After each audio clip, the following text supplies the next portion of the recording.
Hello, it's Corinna here, and I want to jump on my soapbox today and share something that we've been talking about a little bit in my Japanese yoga classes lately, and it relates to the season of late summer where I am in Sydney, and also the changing of the seasons, which I think it would apply to you wherever you are in the world at the moment. The seasons are starting to change, and when this happens, we go into the earth element. And the earth element rules the stomach and the spleen. And on a deeper level, it's where we're able to receive and assimilate and to take in. And it's kind of got me thinking, and I've noticed a few things in my own life that has kind of helped to bring this lesson home. And I want to share a little story about when I was triggered this week and how it relates to this idea of receiving.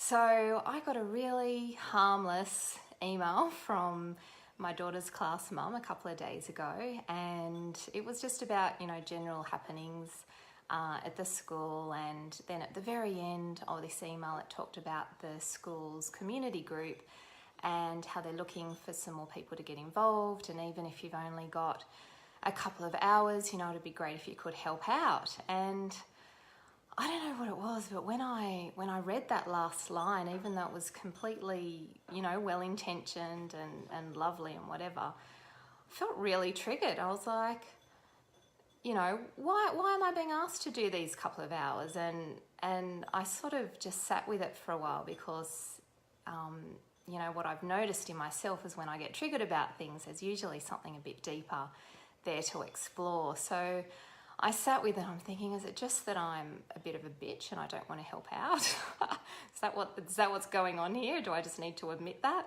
Or is there something more? And so I've just kind of been sitting with it and mulling it over and, meditating on it a bit. And I think I know why.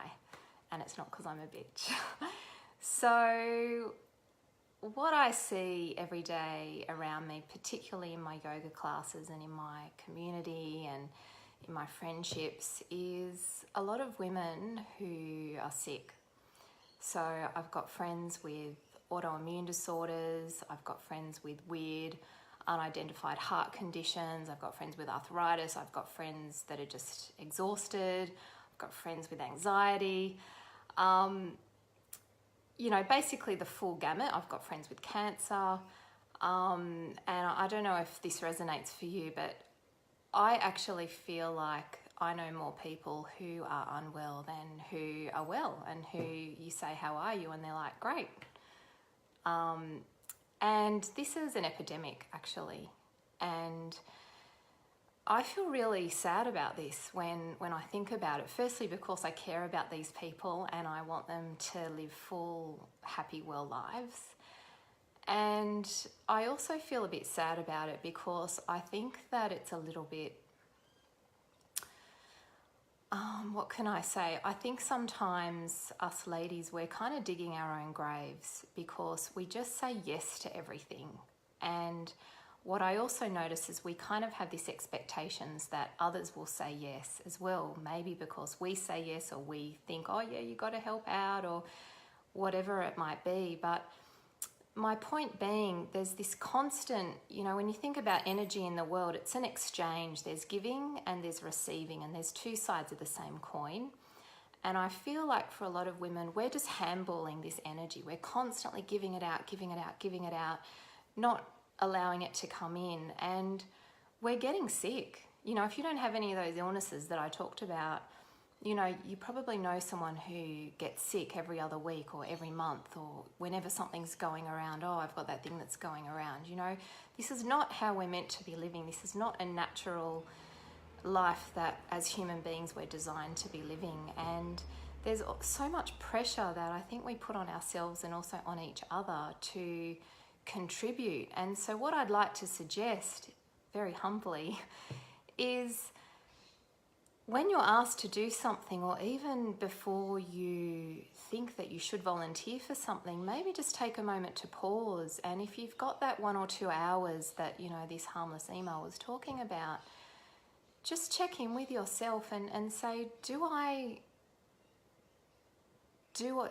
do I need those 1 or 2 hours for me? Would I benefit from walking on the sand in bare feet for 1 or 2 hours? Would I benefit from swimming in the ocean? Would I benefit from walking on the grass? Would I benefit from just sitting under a tree and reading a book? Would I benefit from having a bath?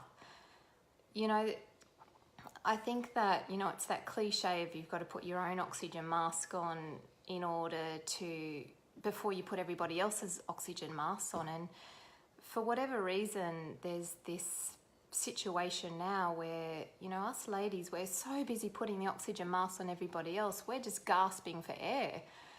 And so, yeah, that was what I wanted to share today. And it, you know, as I mentioned, it does relate for me in terms of what I teach in Japanese yoga to this season of being open to receiving. And, you know, please just say no, because, you know, until you start valuing yourself, no one else is going to value you. And you are worth it, and you are beautiful, and you are strong. You know, we're all very strong, and we're also sensitive, and we need to look after ourselves so we can look after other people. And, you know, we live in this society where women contribute so much that goes unaccounted for.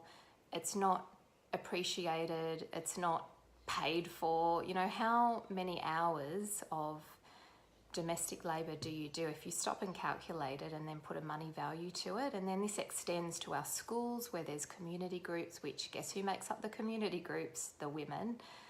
And, you know, our whole society functions on this free labour. And I actually think we need to start to push back on this as a group. You know, me just getting on my soapbox now isn't going to have much of an effect. But if as a group we start to say no, and we start to push back, and we start to say, hang on a minute, this is valuable work, and I'm valuable, and my time is valuable, nothing will change, and women will continue to drop like flies, and, you know, we'll constantly be surrounded by people who aren't shining and living, you know, it's to the best that they can. And, you know, like, maybe this is a bit out there. I don't know if I'm a bit ahead of my time or something like that. But, you know, as a group, we need to start banding together and saying no. You know, classic example, the biggest demographic of homelessness, women in their 50s and 60s. Out of all the different groups of homeless people, and they're pretty much invisible. I mean, if you walk down the street and see homeless people, generally, well, for me personally, I normally notice men who are homeless. But it's those women in their 50s and 60s that are the biggest group.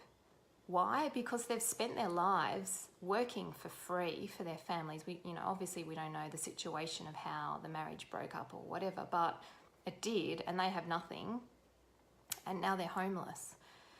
So, extreme example, but this is the reality that we're living in.